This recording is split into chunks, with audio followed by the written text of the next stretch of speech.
Bonjour les justiciables, ici Karim Bouzelga, avocat au barreau de Versailles et médiateur de justice. Aujourd'hui, à l'heure où le ministre de l'Intérieur prépare un projet de loi totalement liberticide sur l'immigration, je veux vous partager mon sentiment sur l'une des plus grandes hypocrisies de notre système judiciaire et administratif, et ça concerne la régularisation des travailleurs sans papier. Alors qu'on soit pour ou contre l'immigration, il y a une réalité dans notre pays. Il existe en France des étrangers qui travaillent depuis des années sur notre territoire. Le plus souvent, ils font des métiers que nous, Français, nous ne voulons pas faire. Ils sont indispensables à la bonne marche de notre économie dans plusieurs secteurs.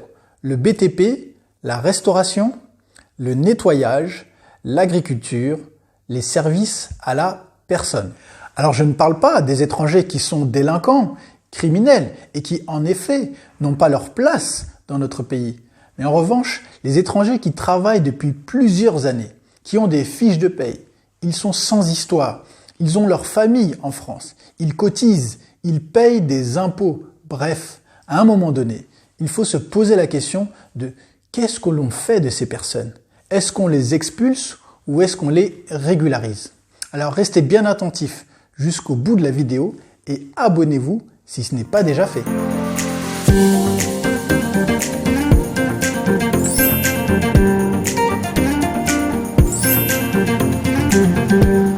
Alors en 2008, il y a eu une énorme grève des travailleurs sans papier dans le BTP, la restauration, le nettoyage, etc.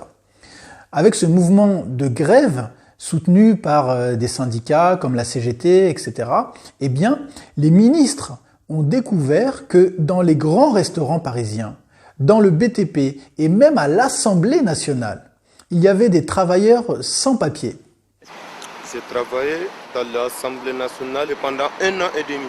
On a démoli, découpé les façades, démolir le mur. Et c'est dans ce contexte que finalement, les gouvernements successifs ont décidé de régulariser les travailleurs sans papier sous certaines conditions avec une appréciation au cas par cas.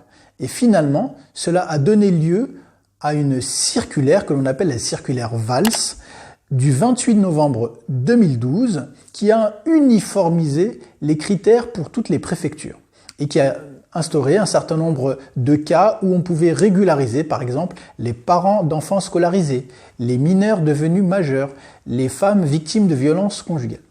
Eh bien, aujourd'hui, on va parler surtout de la régularisation par le travail au travers de cette circulaire, et c'est un mécanisme que l'on appelle l'admission exceptionnelle au séjour. Alors, la circulaire Valls, elle dit que pour être régularisé par le travail, l'étranger doit justifier d'un contrat de travail ou d'une promesse d'embauche et l'employeur doit remplir un CERFA. Ensuite, l'étranger doit justifier d'une ancienneté de travail de 8 mois, consécutifs ou non, sur les 24 derniers mois. Ou bien il doit avoir 30 mois de travail sur les 5 dernières années. En général, la préfecture exige une ancienneté de séjour de 5 ans sur le territoire français. Et dans certains cas, très exceptionnellement, on peut admettre une ancienneté de séjour de 3 ans à condition que l'étranger justifie de 24 fiches de paye. Mais je vous pose la question, comment un étranger peut-il avoir des fiches de paye alors qu'il est sans papier et qu'il n'a pas le droit de travailler en théorie? Elle est là l'hypocrisie du système.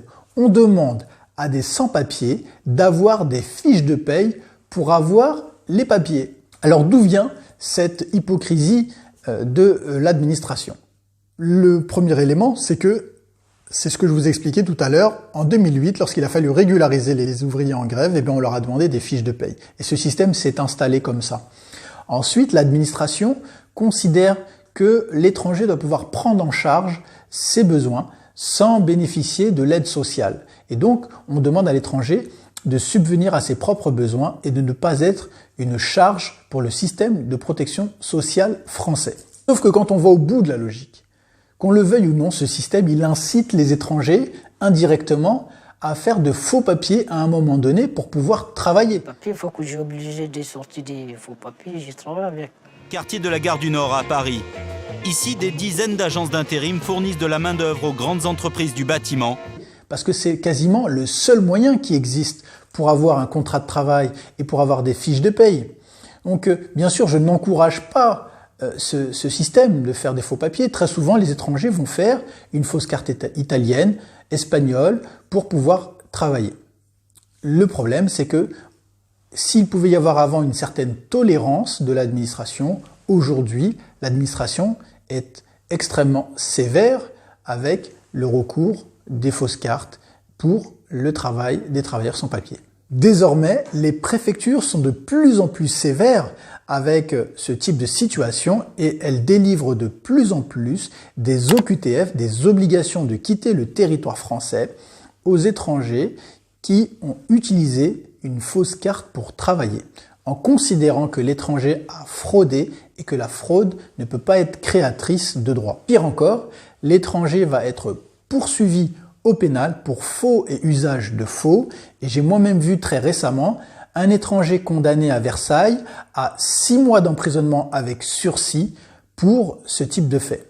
Alors, il est grand temps que l'État français clarifie sa position car on ne peut pas piéger les étrangers sans papier en leur demandant d'avoir des fiches de paye pour être régularisés et en même temps être aussi sévère avec ceux qui par nécessité recourent à un moment donné à une fausse carte pour travailler et uniquement pour travailler.